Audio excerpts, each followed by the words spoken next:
હવે રાસાયણિક ગતિકીની અંદર અત્યાર સુધી આપણે જોયું, છેલ્લા લેક્ચરની અંદર જોયું હતું કે પ્રથમ ક્રમની પ્રક્રિયાનું સૂત્ર આપણે તારવેલું અને એના વેગ અચળાંકના સમીકરણ ઉપરથી આપણે જુદા જુદા આલેખ પણ દોરેલા છે. તો કોમ્પિટિટિવ એક્ઝામની અંદર એમસીક્યુ પૂછાય છે કે જેની અંદર કોના વિરુદ્ધ કોનો આલેખ દોરાય છે એના વિશે આપણે માહિતી મેળવી લીધેલી. એક જ સૂત્ર ઉપરથી કોઈ પણ આલેખ આપણે દોરી શકીએ છીએ. ઢાળનું મૂલ્ય પૂછી શકે તમને, આ તો પછી આંતરછેદનું મૂલ્ય પૂછી શકે, બરાબર છે. તો એની અંદર આપણે ખાસ જોઈ લેવાનું એક સમીકરણ ઉપરથી કે વાય એક્સિસ ઉપર શું લેવાનું છે ને એક્સ એક્સિસ ઉપર શું લેવાનું છે. એના આધારે આપણે દાખલા અને આલેખ લાસ્ટ લેક્ચરની અંદર જોઈ લીધેલું છે. હવે એ લેક્ચર ખબર પડશે તો જ આજના વિડીયો લેક્ચરની અંદર ખ્યાલ આવશે. કારણ કે આજે આપણે જે જોવાના છીએ એ રાસાયણિક પ્રક્રિયાના વેગને અસર કરતા પરિબળોની અંદર મહત્વનો જે પોઈન્ટ છે એ પોઈન્ટ આજે આપણે જોઈએ છીએ. અને એ પોઈન્ટ છે અર્ધ આયુષ્ય સમય. કોનો? પ્રથમ ક્રમની પ્રક્રિયા માટેનો અર્ધ આયુષ્ય સમય. તો જોઈએ આગળ કે પ્રથમ ક્રમની પ્રક્રિયા માટેનો પ્રથમ ક્રમની પ્રક્રિયા માટેનો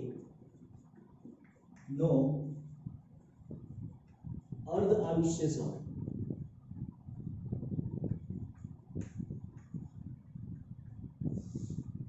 બહુ જ ઇમ્પોર્ટન્ટ થિયરી છે. આના બેઝ ઉપર દાખલા પણ ગણવાના છે આપણે. તો આપણને ખ્યાલ છે કે અર્ધ આયુષ્ય સમય કોને કહેવાય છે? તો કે t બરાબર t1/2 હોય.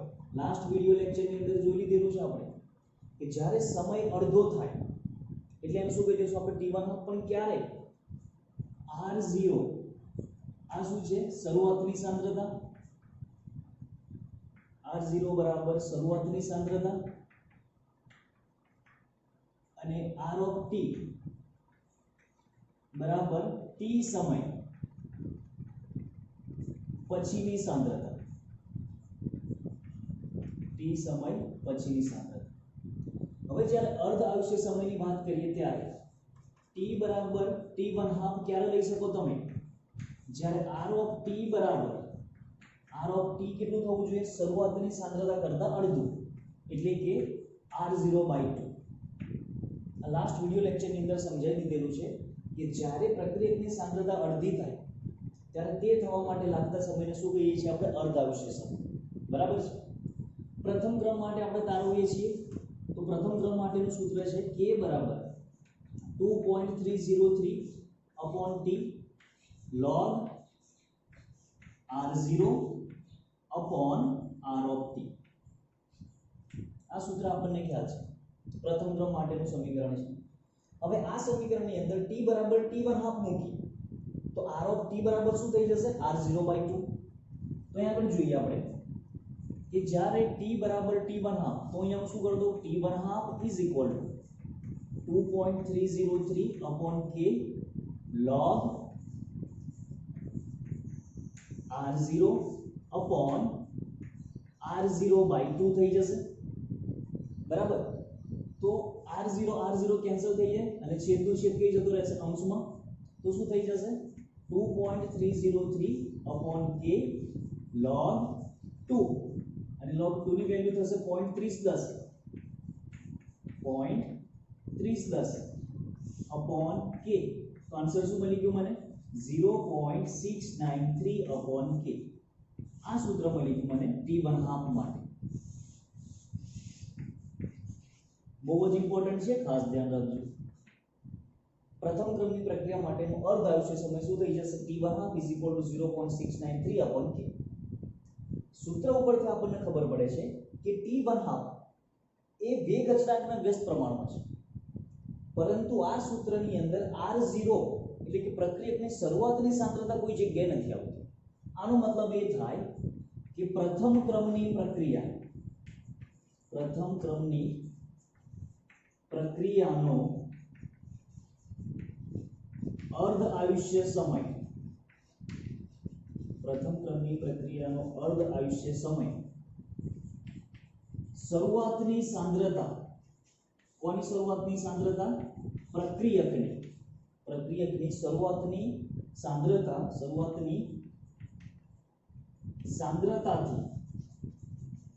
સ્વતંત્ર છે. શરૂઆતની સાંદ્રતાથી કેવું છે? સ્વતંત્ર. પરંતુ વેગ અચળાંકને કેવું છે? વ્યસ્ત પ્રમાણ. એટલે કે અર્ધ આયુષ્ય સમયને પ્રક્રિયકની શરૂઆતની સાંદ્રતા સાથે કોઈ લેવા દેવા છે, બરાબર છે। આના ઉપર જો આપણે ગ્રાફ ડ્રો કરવા જઈએ તો ગ્રાફ કેવો થશે? તો આ કોના માટે ગ્રાફ થઈ ગયો? T1/2 વિરુદ્ધ પ્રક્રિયકની શરૂઆતની સાંદ્રતા। કે શરૂઆતની સાંદ્રતા અને T1/2 વચ્ચે કોઈ સંબંધ નથી, એટલે કે અચળ છે, બરાબર છે। આનું ઇમ્પોર્ટન્સ બહુ બધું છે, સમજો કઈ રીતે। ઉદાહરણ તરીકે લખીએ આપણે કે ધારો કે કોઈ એક પ્રક્રિયા છે A માંથી B બને છે। પ્રક્રિયા કયા ક્રમની છે? પ્રથમ ક્રમની છે। ધારો કે હું આ કેટલું લઈ લઉં છું? 10 મોલર લઈ લઈએ છીએ। થોડાક સમય પછી શરૂઆતમાંની સાંદ્રતા કેટલી હશે? 0। t બરાબર 0 સમય। હવે t બરાબર t1/2 સમય, આ શરૂઆતમાં કેટલું હતું? 10 મોલર। t બરાબર t1/2 સમયે આ કેટલું થઈ જાય છે? 5 મોલર થઈ જાય છે। આ શરૂઆતમાં કેટલું હતું? 10 મોલર। હવે કેટલું થઈ જાય છે? આ 5 મોલર થઈ જાય છે। એટલે કે 10 માંથી કેટલો વપરાયો? 5 મોલ વપરાયો, તો અડધું થઈ ગયું। તો આ સમયને શું કહી દઈશું આપણે? t1/2 કહી દઈએ। ધારો કે t1/2 બરાબર 10 મિનિટ છે। t1/2 બરાબર કેટલું છે? 10 મિનિટ છે આ પ્રક્રિયા। હવે શું કરીએ છીએ? ધ્યાન રાખજો, પ્રક્રિયા એની એ જ છે, પ્રક્રિયા પ્રથમ ક્રમની જ છે, પરંતુ પ્રક્રિયકની સાંદ્રતા બદલી નાખો। મેં શરૂઆતમાં કેટલી લીધેલી? 10 મોલર લીધેલી, તો હવે કેટલી લઈ લઉં છું? 20 મોલર લઈ લઉં છું। હવે આ ભૂલી જાઓ, 20 મોલર લીધી, અને હવે હું જ્યારે t1/2 જોઉં છું, મેં સાંદ્રતા કેટલી થવા દીધી? 20 મોલરમાંથી 10 મોલર થવા દીધી। સાંદ્રતા કેટલી થવા દીધી મેં? 10 મોલર। તો 10 મોલર થઈ ત્યાં સુધીનો સમય જોયો, તો એ સમય પણ કેટલો મળે છે મને? 10 મિનિટ જ મળે છે। આપણને ખ્યાલ છે કે જો સાંદ્રતા બદલાય તો પ્રક્રિયાનો વેગ બદલાય, પરંતુ આ સૂત્ર ઉપરથી આપણે એવું કહીએ છીએ કે t1/2 0.693/k છે, મતલબ પ્રક્રિયકની સાંદ્રતાથી કેવું છે? સ્વતંત્ર। શરૂઆતની સાંદ્રતાથી કેવું છે? સ્વતંત્ર। એટલે કોઈ એક પ્રક્રિયા માટે સાંદ્રતા બદલતા તેનો અર્ધ આયુષ્ય સમય બદલાતો નથી। સાંદ્રતા બદલતા તેનો અર્ધ આયુષ્ય સમય નહીં બદલાય। કોના માટે? પ્રથમ ક્રમની પ્રક્રિયા માટે, બરાબર છે। કોઈ પ્રક્રિયા છે A માંથી B બને છે, અને આ પ્રક્રિયા પ્રથમ ક્રમની છે। ધારો કે શરૂઆતની સાંદ્રતા આની 10 મોલર છે। 10 મોલરમાંથી કેટલી થાય છે? 5 મોલર થાય છે। તો 10 મોલરમાંથી 5 મોલર થવા માટે લાગતો સમય t1/2 થઈ ગયો। પ્રક્રિયકની શરૂઆતની સાંદ્રતા કરતા અડધી સાંદ્રતા થઈ। તો આ વખતે જે સમય લાગશે એ કેટલો સમય લાગશે? t1/2 લાગશે। અડધી સાંદ્રતા થવા માટે લાગતો સમય t1/2। ધારો કે આ સમય મળ્યો મને 10 મિનિટ।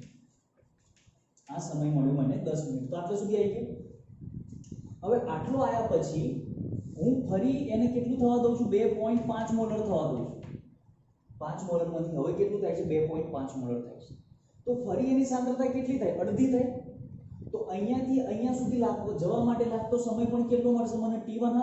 અહીંયાથી અહીંયા સુધીનો, તો અહીંયા કેટલો સમય હશે? અહીંયા પણ 10 મિનિટ જ હોય। અહીંયા પણ કેટલો હોય? 10 મિનિટ જ। ક્યારે? પ્રથમ ક્રમની પ્રક્રિયા હોય તો, બરાબર છે। પરંતુ આની આ જ પ્રક્રિયા જો આપણે શૂન્ય ક્રમ માટે લઈએ કે A માંથી B બને છે, શરૂઆતમાં મેં 10 મોલર લઈ લીધું, 5 મોલર થવા દીધું મેં, તો અહીંયા જે લાગતો સમય t1/2 કેટલો લઈ લીધો મેં? 10 મિનિટ આવશે। પણ જ્યારે 5 મોલરમાંથી હવે હું 2.5 મોલર થવા જઉં છું, તો હવે જે લાગતો સમય હશે એ સમય કેટલો થઈ જશે? t1/2। તો અહીંયા t1/2 કેટલો હોય? પ્રથમ ક્રમની પ્રક્રિયામાં અર્ધ આયુષ્ય સમય એ પ્રક્રિયકની શરૂઆતની સાંદ્રતા ઉપર આધાર રાખતો નથી, પરંતુ આની અંદર t1/2 is directly proportional to concentration of R0 છે શૂન્ય ક્રમ માટે। આ કયા ક્રમનું છે? શૂન્ય ક્રમ માટે। તો શૂન્ય ક્રમ માટે જો 10 માંથી 5 થવા માટે 10 મિનિટ, તો 5 માંથી 2.5 થવા માટે કેટલી મિનિટ લાગશે? 5 મિનિટ લાગશે। કારણ કે પ્રક્રિયાની સાંદ્રતા અડધી થઈ ગઈ। અહીંયાથી અહીંયા આવવા માટે કેટલું વપરાયું? 5। તો 5 માંથી 2.5 થવા માટે કેટલું વપરાયું? 2.5। તો સમય પણ કેવો થઈ ગયો? અડધો। 10 ની જગ્યાએ કેટલો થઈ જશે? 5। આ આપણે શૂન્ય ક્રમમાં ભણેલા છે, બરાબર છે। તો ધ્યાન રાખજો, પ્રથમ ક્રમની પ્રક્રિયામાં દરેક સમય એટલે કે 10 સેકન્ડ 10 મિનિટ પછી 5 મોલર, તો બીજી 10 મિનિટ પછી અડધો થશે, બીજી 10 મિનિટ પછી અડધો થશે. આ રીતે પ્રક્રિયકની શરૂઆતની સાંદ્રતા ઉપર આધાર રાખશે નહીં. બરાબર છે. આ ડાયરેક્ટ મેથડ છે. કઈ રીતે અલગ અલગ રીતે પણ આપણે આના આન્સર જોઈશું. જો 75% પ્રક્રિયા પૂર્ણ થવા માટે લાગતો સમય. ચલો હવે 75% પ્રક્રિયા પૂર્ણ થઈ ગઈ છે એટલે r 25% પ્રક્રિયા બાકી છે. मतलब r ऑफ t बराबर શું થઈ જશે? કહો કેટલો ભાગ બાકી છે? 25%. 25% નો ભાગ બાકી છે એટલે ચોથો ભાગ. કોનો ચોથો ભાગ? શરૂઆતનો. તો r0/4 શરૂઆતની પ્રક્રિયકથી ચોથો ભાગ એનો પ્રક્રિયકનો હજુ બાકી છે. તો સમીકરણ છે આપણી જોડે k બરાબર 2.303 upon t log concentration of r0 upon concentration of r of t. આ સમીકરણ મૂકી દઈએ આપણે તો શું થઈ જશે? k બરાબર 2.303 upon t 3/4 75% એટલે 3/4 થશે log r0 upon r0/4. તો r0 કેન્સલ થઈ ગયું અને 4 કઈ ગયું તો અંશમાં. t 3/4 ના આ બાજુ લઈ લઈએ k ના આ બાજુ લઈ લઈએ તો શું થઈ જશે? t 3/4 is equal to 2.303 upon k log 4. log 4 બરાબર શું લખાય? તો કે log 4 બરાબર શું લખાશે? log 2 સ્ક્વેર બેની 2 ઘાત લખાય અને 2 કઈ જતું રહેશે? આગળ આવતું રહે. તો શું થઈ જશે? 2 multiplied by 2.303 log 2 છેદમાં કેટલું આવશે? 2k. હવે 2.303 log 2 by k બરાબર શું લખાય? k બરાબર લખાશે t1/2. તો t3/4 is equal to શું થઈ ગયું? 2 multiplied by t1. એટલે કે 75% પ્રક્રિયા પૂર્ણ થવા માટે લાગતો સમય એ અર્ધ આયુષ્ય સમય કરતા કેવો હોય? બમણો. અર્ધ આયુષ્ય આ કેવો હશે? બમણો હશે. કોના કરતા? અર્ધ આયુષ્ય સમય કરતા. હવે આપણે જોયું કે 10 મિનિટ પછી 5 મોલર વપરાય તો 20 મિનિટ પછી કેટલું વપરાયું? 2.5. તો ફરી 10 ને 10 કેટલા થઈ ગયા? 20 એટલે 2 ગણો થઈ ગયો 75% પ્રક્રિયા પૂર્ણ થવા માટે. તો આ સૂત્ર ખાસ ધ્યાન રાખજો. આ કોના માટે છે? પ્રથમ ક્રમ માટે. શૂન્ય ક્રમ માટે શું હતું? તો કે t3/4 is equal to 1.5 multiplied by t1/2. આ કોના માટે હતું? શૂન્ય ક્રમ માટે. તો કોમ્પિટિટિવ એક્ઝામ ની અંદર નીટ જેડબલ ની અંદર t1/2 આપી દીધો હોય મતલબ 50% પ્રક્રિયા પૂર્ણ થવા માટેનો સમય આપી દે અને એવું પૂછે કે 75% પ્રક્રિયા પૂર્ણ થવા માટેનો સમય શોધો. બરાબર છે. તો આ સૂત્ર મૂકીને આપણે ડાયરેક્ટ આન્સર ગણી શકીએ. અથવા તો k નું મૂલ્ય આપી દેશે. પ્રથમ ક્રમ માટે શું કરશે? k નું મૂલ્ય આપી દે તો k ઉપરથી t1/2 મળી જાય તો 50% મળી ગયું. અને એવું પૂછે 75% માટે શોધો તો ખાલી k ના મૂલ્ય ઉપરથી 75% શોધી શકાય. તો k ઉપરથી પહેલા t1/2 અને t1/2 ઉપરથી 75. તો આના રિલેટેડ આપણે દાખલા જોઈ લઈએ આપણે કે એક પ્રથમ ક્રમની પ્રક્રિયાનો વેગ અચળાંક આપી દીધું છે k બરાબર 5.5 × 10⁻14 સેકન્ડ ઇન્વર્સ. તો k બરાબર 5.5 × 10⁻14 સેકન્ડ ઇન્વર્સ અથવા તો એકમ ઉપરથી પણ નક્કી કરી શકીએ આપણે કે પ્રક્રિયા કયા ક્રમની છે. અને પૂછ્યું છે આપણને t1/2 બરાબર ક્વેશ્ચન માર્ક. તો સીધું સૂત્ર મૂકી દેવાય કે t1/2 is equal to 0.693 upon k. k નું મૂલ્ય આપી દીધું છે કે 0.693 upon k. k બરાબર શું થઈ જશે? 5.5 × 10⁻14 સેકન્ડ ઇન્વર્સ. તો તમે કેલ્ક્યુલેશન કરશો તો સેકન્ડ ઇન્વર્સ કઈ જતું રહેશે? ઉપર જતું રહેશે. તો આન્સર શું આવી જશે? સેકન્ડ. અને આન્સર શું થઈ જશે? 1.26 × 10⁻14 છે ઉપર જતું રહેશે તો +14 એટલે કે 13 થઈ જશે સેકન્ડ. તો આપણને શું મળી ગયું? સીધું t1/2 મળી ગયું. બરાબર છે. તો આવું આપણે સાબિત કરવાનું છે. ક્વેશ્ચન માં એવું કહે છે કેવું કીધું છે કે આ સાબિત કરો. કોના માટે? પ્રથમ ક્રમ માટે. તો સિમ્પલ બંનેના સૂત્રો તારવી દઈએ આપણે. ચલો તો સૌપ્રથમ t બનાવો બરાબર 0.693 upon k. મળી ગયું પહેલું સૂત્ર. આ તો તારવેલું છે આપણી જોડે. હવે જોઈએ છે આપણે t 99.9% માટે. ધારો કે શરૂઆતની સાંદ્રતા બરાબર 100% છે. અહીંયા ટકામાં આપેલું છે ને, તો મેં લઈ લીધું 100.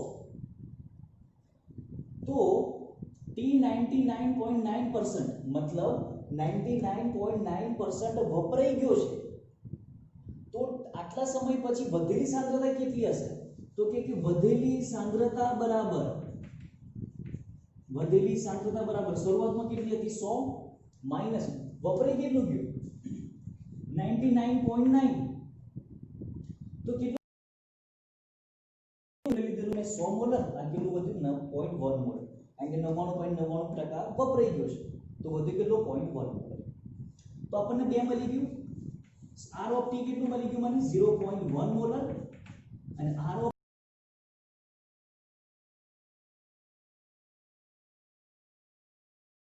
હવે આપણે t9 જોડે કે k બરાબર 2.303 upon t log. હવે t કેટલો લઈ લઉં? 99.9%. log r0 કેટલું થઈ ગયું? 100 upon 0.1. 100 શું છે? આપણી શરૂઆતની સાંદ્રતા. 0.1 શું છે? t સમય પછીની સાંદ્રતા. આને સૂત્રનું કરતા બનાવી દઈએ તો t 99.9% is equal to 2.303 divided by k log 100 upon 0.1 છે તો 1/10 થઈ જાય. છેદનો છેદ કઈ જતો રહેશે? અંશમાં. તો શું થઈ જશે? 2.303 upon k log 10 raised to cube. ઉપર જતું રહેશે તો 1000 થઈ જાય. 1000 એટલે 10 ક્યુબ લખાય. તો શું થઈ જશે? 3 multiplied by 2.303. આ ઘાત છે ને, આગળ આવતી રહે log માટે. તો log 10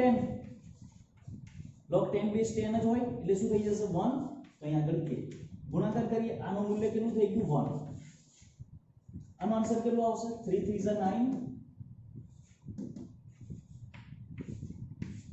6.909 upon k બરાબર કોના બરાબર? t 99.9% માટે. આ મળી ગયું આપણને સમીકરણ નંબર 2.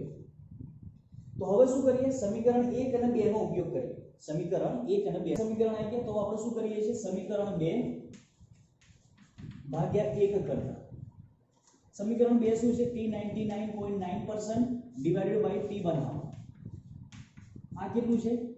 6.909 upon k છેદમાં શું થઈ જશે? 0.693 upon k. કોઈ એક જ પ્રક્રિયા છે તો બંનેના વેગ અચળાંક કેવા હોય? એક સમાન. તો અહીંયા શું થઈ જશે? આ બંનેનું ડિવિઝન કરશો તો આન્સર કેટલો થઈ જશે? 10. તો શું થઈ ગયું અહીંયા આગળ? હવે t 99.9% is equal to 10 multiplied by t1/2. તો આવી ગયો આપણો આન્સર જે લાવવાનો હતો એ.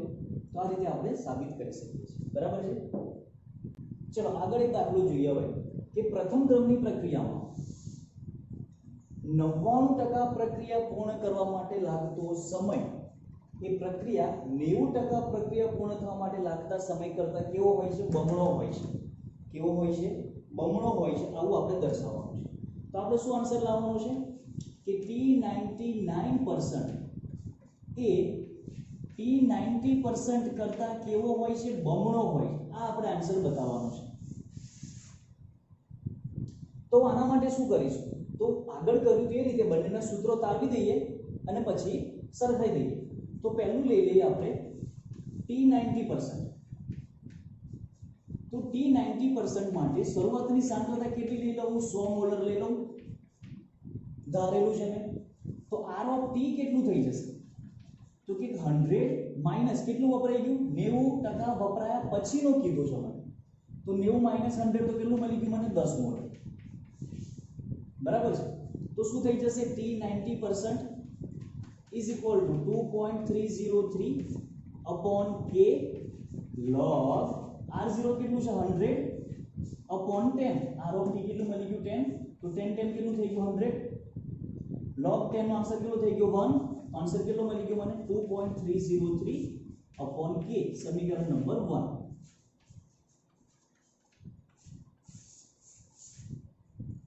એ જ રીતે જોઈએ આપણે કે t99% માટે શું થાય તો કે r0 કેટલું આવી ગયું મારી જોડે 100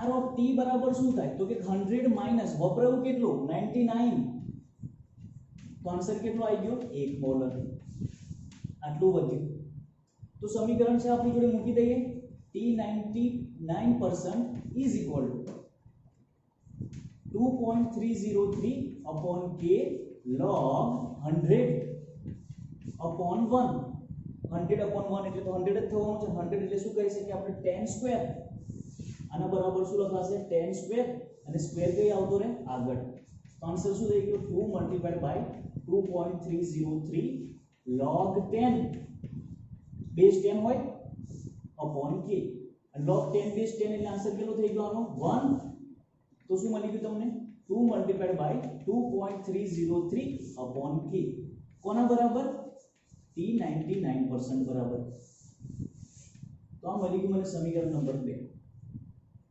બરાબર છે હવે શું કરીશું આપણે સમીકરણ 1 અને 2 નો ઉપયોગ કરીને આપણે શું કરી શકીએ સમીકરણ 2 ભાગ્યા 1 કરતા શું મળશે મને t99% upon t90% is equal to તો બંનેના છેદમાંથી k કેન્સલ થઈ જશે ઉપર શું મળ્યું મને 2 cross 2.303 નીચે શું મળશે મને ખાલી 2.303 તો આ પણ કેન્સલ થઈ ગયું તો આન્સર શું થઈ ગયો 2 તો હવે શું લખી શકાય આ t90 આ બાજુ જવા દો તો શું થઈ જશે t99% is equal to 2 multiplied by t90% જે આપણે જવાબ લાવવાનો છે બરાબર છે તો આ રીતે આપણે સાબિત કરી શકીએ બંનેના ઇન્ડિવિડ્યુઅલ લઈ અને બંનેનું શું કરી દેવાનો ગુણોત્તર લઈ લેવાનો તો આપણને આન્સર મળી જશે બરાબર છે આપણે જોઈએ આપણે કે એક પ્રથમ ક્રમની પ્રક્રિયા 30% પૂર્ણ કરવા 40 મિનિટનો સમય લાગે છે તો સમય t બરાબર કેટલો લીધો છે આપણે 40 કેટલા ટકા પ્રક્રિયા પૂર્ણ કરવા 30% પ્રક્રિયા પૂર્ણ કરવા માટે લાગતો સમય તો t1 હાફ શોધો એટલે કે r0 બરાબર આપેલું છે ક્વેશ્ચનમાં નથી આપ્યું પરંતુ એનો પર્સન્ટેજ છે તો શરૂઆતમાં કેટલા હશે 100% તો મેં લઈ લીધા 100 હવે r of t બરાબર શું થશે તો કે શરૂઆતમાં કેટલા હતા 100 માઈનસ 30% પૂર્ણ કરવા મતલબ 30% પૂર્ણ થઈ ગઈ છે તો માઈનસ 30 પૂરું કરી દો તો વધ્યું કેટલું 70 મોલર અહીંયા આગળ મોલર લઈ લે અહીંયા પણ મોલર લઈ લો તો મને t1 હાફ પૂછ્યું છે તો t1 હાફ પૂછ્યું પરંતુ ડાયરેક્ટ t1 હાફ નહીં મળે તો આના માટે શું કરું પહેલા k શોધી લઈએ અને k ઉપરથી શું શોધી લઈશું પછી આપણે t1 હાફ તો આપણને સૂત્ર ખબર છે કે k બરાબર 2.303 upon t t કેટલું લઈ લઈએ આપણે 40 મિનિટ log r0 કેટલું લઈ લઉં 100 ભાગ્યા r of t કેટલું લઈ લઈએ આપણે 70 તો log 100 upon 70 તો 100 upon 70 ડિવાઇડ કરીને એનો log લઈ લઈએ આપણે તો મને આન્સર કેટલો મળશે k બરાબર 2.303 upon 40 મલ્ટીપ્લાઈડ બાય આનો log લઈને આન્સર જોઈશું આપણે તો આન્સર મળશે મને 0.1549 બરાબર છે તો ટોટલ કેલ્ક્યુલેશન કરીશું આપણે તો આન્સર મળશે મને 0.00892 તો આ શું મળી ગયું મને k મળી ગયું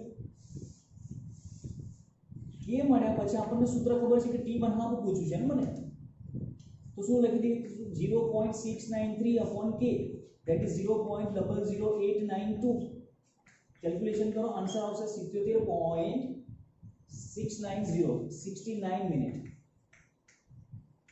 t1 હાફ અહીંયા આગળ k નો એકમ કયો આવશે મિનિટ ઇન્વર્સ k નો એકમ કયો આવશે મિનિટ ઇન્વર્સ કેમ પ્રથમ ક્રમની પ્રક્રિયા છે છેદ અંશમાં જતું રહેશે એટલે શું થઈ જશે મિનિટ તો આ રીતે પણ આપણે પ્રથમ ક્રમની પ્રક્રિયાના દાખલા ગણી શકીએ છીએ બરાબર છે બરાબર છે હવે એક પ્રથમ ક્રમની પ્રક્રિયા માટે જ આપણે એક નવી વસ્તુ જોઈએ છે કે જે કોમ્પિટિટિવ એક્ઝામમાં જનરલી પૂછાતું હોય છે અને ડાયરેક્ટ આન્સર કઈ રીતે આપવાનો છે એ જોઈ લઈએ આપણે. તો ધારો કે કોઈ એક પ્રક્રિયક છે એની શરૂઆતની સાંદ્રતા છે R0, તો R0 માંથી R0/2 થવા માટે લાગતો સમય કેવો કહેવાશે? T1/2 કહેવાય, બરાબર છે. હવે R0/2 ની પણ અડધી કરી દઉં તો શું થઈ જશે? R0/4 થઈ જાય. તો અહીંયા પણ લાગતો સમય આનું અડધો થવા માટે લાગતો સમય કેવો હોય? આના જેટલો જ, T1/2 જેટલો જ હોય. દાખલા તરીકે આ 5 મિનિટ હોય તો આ પણ 5 મિનિટ હોય. ક્યારે? પ્રથમ ક્રમની પ્રક્રિયામાં. હજુ આનું અડધું કરો તો શું થઈ જશે? R0/8. તો શું થઈ જશે? આગળ T1/2 જ મળશે મને. કારણ કે પ્રથમ ક્રમની પ્રક્રિયામાં અર્ધ આયુષ્ય સમય એ પ્રક્રિયકની સાંદ્રતાથી કેવું છે? સ્વતંત્ર છે, બરાબર છે. જો અહીંયા 10 મિનિટ હોય તો અહીંયા પણ 10 મિનિટ આવશે ને અહીંયા પણ 10 મિનિટ આવશે. તો હવે મને એવું પૂછવું છે કે કોઈ એક ટાઈમ છે t, તો R0/8 થવા માટેનો સમય કેટલો જશે? બરાબર છે કે R0/8 થવા માટે કેટલો સમય જશે? અથવા તો પ્રક્રિયકની શરૂઆતની સાંદ્રતા આપી દે અને એવું પૂછે કે 30 મિનિટ અથવા તો 40 મિનિટ પછી પ્રક્રિયકની વધેલી સાંદ્રતા કેટલી હશે? આ આપણને પૂછ્યું. તો આના માટેનું એક સૂત્ર છે, સૂત્ર ધ્યાન રાખજો કે R of t is equal to R0 into 1/2 raised to n. આ સૂત્ર છે, સમજજો ખાસ, બહુ જ ઇમ્પોર્ટન્ટ છે. આ શું આપશે મને? કે t સમય પછી પ્રક્રિયકની વધેલી સાંદ્રતા. શું મળશે મને? કે t સમય પછી પ્રક્રિયકની વધેલી સાંદ્રતા. R0 શું થશે? પ્રક્રિયકની શરૂઆતની સાંદ્રતા. 1/2 તો કોફિસ જ છે. n શું થશે? તો ધ્યાન રાખજો, n બરાબર કુલ સમય ભાગ્યા અર્ધ આયુષ્ય સમય. કુલ સમય ભાગ્યા અર્ધ આયુષ્ય સમય, બરાબર છે. તો આ સૂત્રનો ઉપયોગ કરીને આપણે અમુક સમય પછીની પ્રક્રિયકની વધેલી સાંદ્રતા આપણે ગણી શકીએ છીએ. ટેક્સ્ટ બુક ની અંદર કોમ્પિટિટિવ બુક ને કોઈ ક્વેશ્ચન સોલ્વ કરશો તેની અંદર પણ આપણને આના ક્વેશ્ચન મળી જશે, સીધી ગણતરી થઈ જાય. પણ ક્યારે? n ખબર હોવું જોઈએ. અને આ સૂત્ર ક્યારે વેલિડ છે? આ સૂત્ર વેલિડ ક્યારે? જ્યારે n બરાબર પૂર્ણાંક સંખ્યા હોય તો. પૂર્ણાંક ધન સંખ્યા માટે. પૂર્ણાંક ધન સંખ્યા માટે 40 સેકન્ડ પછી કેટલા ટકા પ્રક્રિયક વપરાયો હશે અને કેટલા ટકા પ્રક્રિયક બાકી હશે, બંને શોધવાનું છે કે કેટલા ટકા વપરાઈ ગયું કેટલા ટકા બાકી રહ્યું. તો આના માટે શું કરીએ? પહેલા તો k આપેલો છે અને પ્રથમ ક્રમ છે, તો આના ઉપરથી પહેલું શું કરીએ? આપણે અર્ધ આયુષ્ય સમય શોધી કાઢીએ.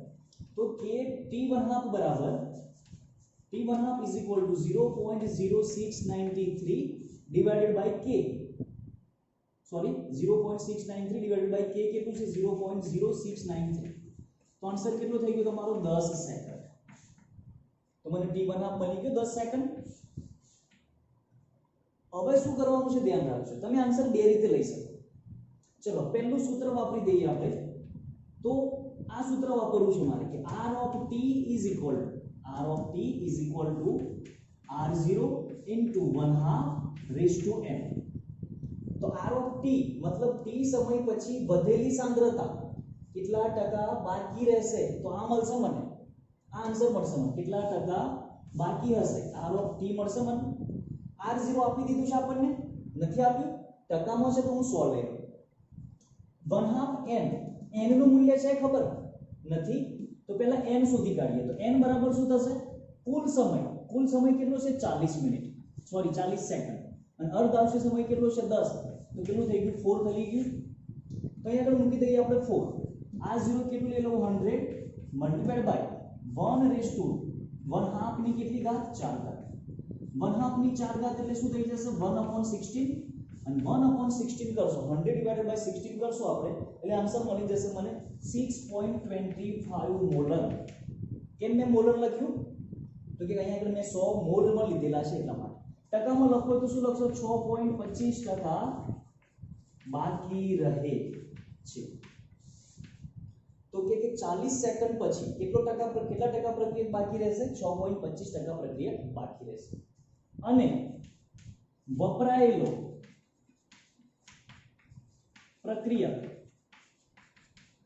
100 માઈનસ 6.25 બાકી છે તો કેટલા ટકા વપરાઈ ગયો હશે? 93.75%. 93.75% વપરાય. બરાબર છે. તો આ સૂત્રનો ઉપયોગ કરીને આપણે આગળ આન્સર ગણી શકીએ. તો ખાસ ધ્યાન રાખજો કે r of t બરાબર આટલા સમય પછી વધેલી સાંદ્રતા મળશે. કેટલો વપરાયો? તો કે શરૂઆતમાં 100 લીધેલો છે આપણે, આટલો વપરાઈ ગયો તો આટલા ટકા બાકી રહ્યો છે. બરાબર છે. તો આ રીતે આપણે આન્સર ગણી શકીએ છીએ.